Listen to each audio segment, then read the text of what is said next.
ചിരികളി കാര്യം കുട്ടികൾക്ക്.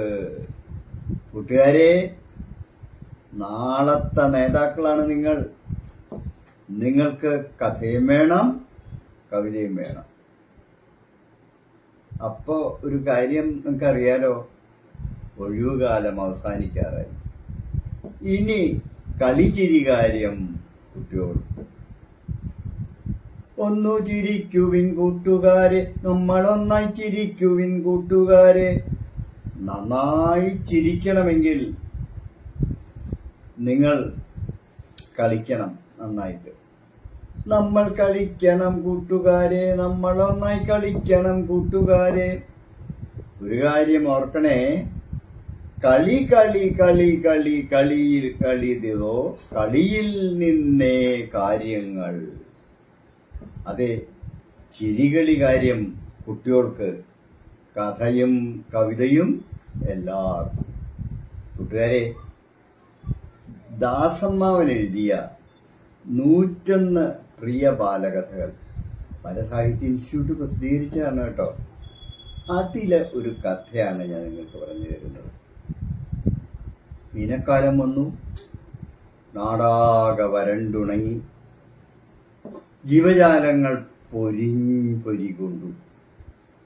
അപ്പോഴും വിഷുക്കാലം വന്നു. കണിക്കൊന്ന പൂത്തു, നാടാകെ മഞ്ഞ പൂക്കൾ. അപ്പോൾ വിഷുക്കിളി പാടി, വിത്തും കൈക്കോട്ടും ഒത്തുപിടിച്ചോളിൻ. മുത്തച്ഛൻ കുട്ടികൾക്ക് വിഷുക്കൈനേറ്റം നൽകി. കുട്ടികൾ കമ്പിത്തിരിയും മത്താപ്പും കത്തിച്ചു. വെടിപൊട്ടി, ഓലപ്പടക്കം, മാലപ്പടക്കം. മനത്ത് കാർമേഘം ഉരുണ്ടുകൂടി.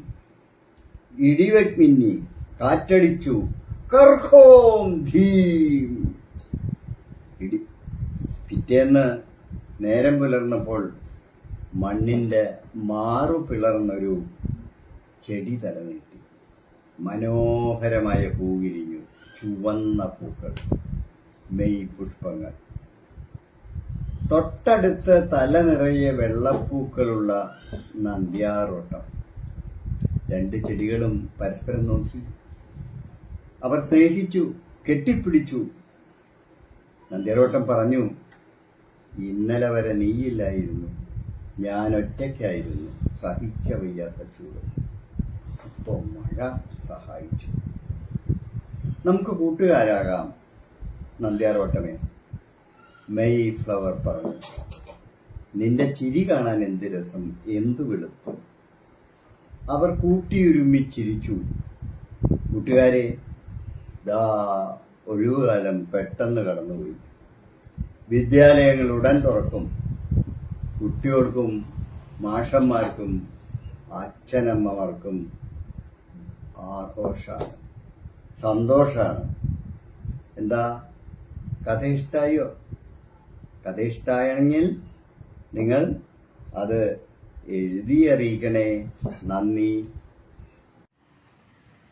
കഥയും കവിതയും കുട്ടികൾക്ക്